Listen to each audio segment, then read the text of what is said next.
தோட்டத்துல இருந்து நாவல் பழங்களை உதிர்த்து கொண்டு இருக்காரு. அங்கு வந்த தமிழ் மூதாட்டி அப்பை கிட்ட, பாட்டி, சுட்ட பழம் வேணுமா சுடாத பழம் வேணுமா?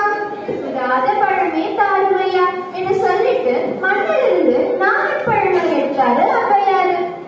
என்ன பாட்டி, பழம் சுடுதா கேட்டு வாழ்வின் தத்துவத்தை விளக்கிய தரம் தான் இது. பழம் முதிர் சோலை என்கிறதே பழமுதிர் சோலை ஆச்சு. தத்துவமா? என்ன